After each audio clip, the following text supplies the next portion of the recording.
For everyone talking about this, oh, it's the same thing as Walmart has been doing. Absolutely not. Yes, these numbers, overall share of retail, the numbers are true. Point is, you're comparing apples to oranges. When you're talking about Walmart's store or CVS and selling private label products, totally different business model. Let's look at Walmart. Here is the breakdown of Walmart to Amazon market share. A little less than a year ago, November of 2018. Basically, you can see, says, hey, Walmart, this is in the US, has about 8.9% market share. Amazon has 6.4% of overall consumer retail spend. Overall consumer retail spend in the US is $2.5 trillion. Walmart globally is doing about $520 billion in revenue. Right. Not all of that from the US though. And so they're basically a touch under 9%. They say, hey, look, Amazon has less market share of retail in the US than Walmart. And why is this an issue? Or why does this come up? Because what we talk about a lot on this show is that Amazon's a tech monopoly, absolutely. And tech monopolies at scale will naturally start to take advantage of their suppliers, their producers. So in Amazon's case, that's third-party sellers. If left unchecked. If left unchecked, which is basically exactly what's happened. Yes. And you're seeing this in the matchmaking, which we covered on the last episode, how Amazon's ranking its own products versus other third-party products, how third-party sellers and the data that they're providing Amazon is just being used against them. And there's a lot of examples there. I won't rehash all of that. Anyway, all that is to say, what people will commonly say is, oh, well, Walmart and retailers for years have been favoring their own white label products over their third-party products. Right. Walmart, Rite Aid, CVS all have their own private label products. They have choose given where them, to put them on the shelf. Yes, better shelf placement. Yeah. Than the the other brand names. How is this any different than that? Okay, here is how it is different. Okay. Yes, these numbers, overall share of retail, the numbers are true. Point is, you're comparing apples to oranges. What is the orange in this scenario? Because I like oranges more than apples. The orange, and look, and Amazon has the orange line. The orange in this scenario is that if you look at the amount of share of e-commerce spend, right?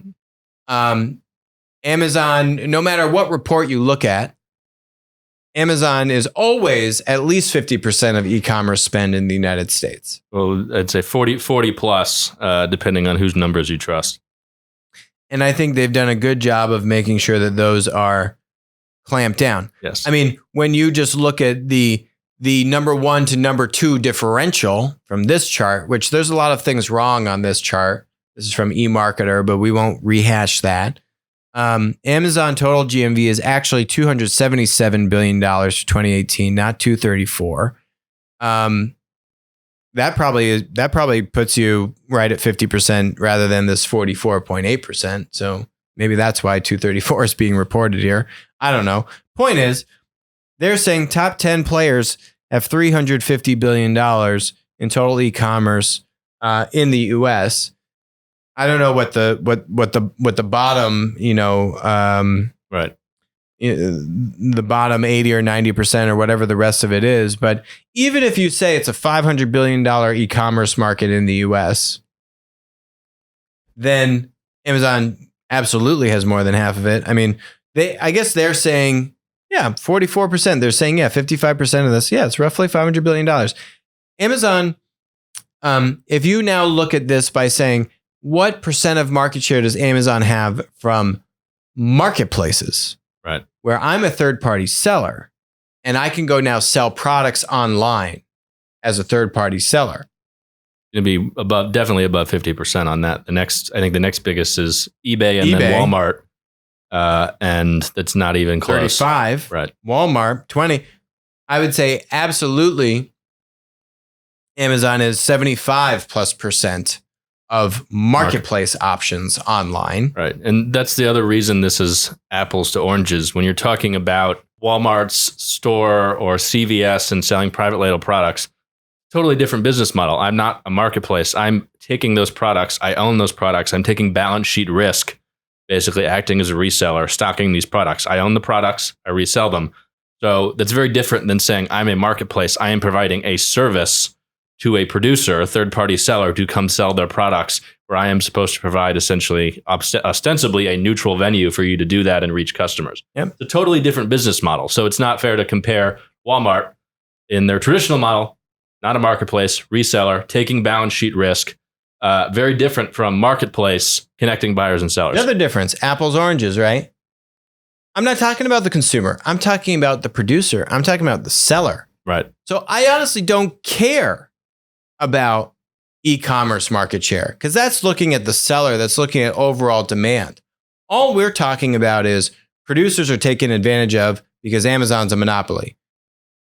And if you look at it in that spectrum, all you should be looking at is what is the total amount of 3P third-party seller volume, right? So I would take 58%, which is how much 3P sellers accounted for of the $277 billion of GMV on Amazon Last year. Yeah. I would take, all this 35 billion from eBay is all 3P third-party sellers. They don't do any linear selling, right? And you would take how much 3P seller Walmart has from their marketplace, and Goat and StockX and some of these places are doing $1 billion.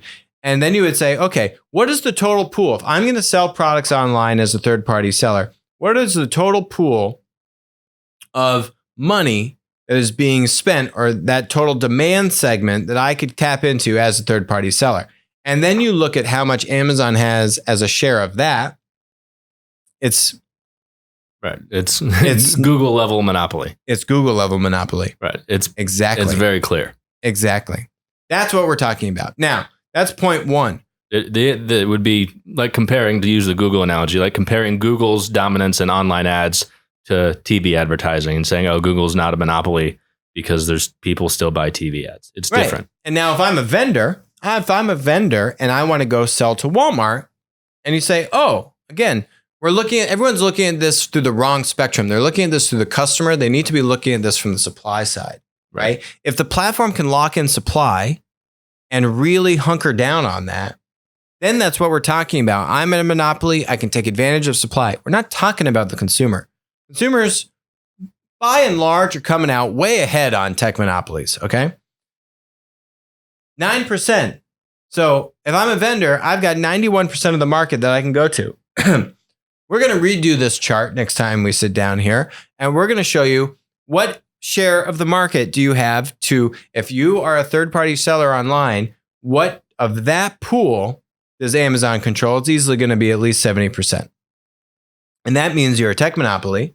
And that means that looking at this through total retail spend, the system has won. It's like that documentary that I was talking about called Fed Up, which says, the established sugar and food industry has trained the US to look at calorie count as opposed to also looking at things like sugar intake. And then they say, oh, well, how many calories are you eating? And then you say, well, 100 calories of almonds is not the same as 100 calories of drinking a Coke Fruit by the foot. Or eating fruit by the foot. And then you say, well, each one says it's 100 calories. It's the same thing. That's what these guys are trying to pull off here. And it doesn't make any sense. Pretty good sign generally that you're a monopoly is you try to expand the market to make your market share look less than it really is. Yeah. Generally speaking, if you're playing that game, you're probably a monopoly. Thank you. Exactly. So anyway, for everyone talking about this, oh, it's the same thing as Walmart has been doing. Absolutely not. That's not true. Hi, this is Alex Mozed. Thanks for joining us on Winner Take All. If you enjoyed the content today, which I bet you did, please comment, subscribe, and definitely message me on Twitter when we're doing live streams. Also, please note, all opinions expressed about stocks or public companies on the show are exactly that, opinions. This is not investment advice. Don't act on it. WisdomTree licensed Applico's Platform Insights data product to aid in the creation of the PLAT ETF. Thanks for joining us.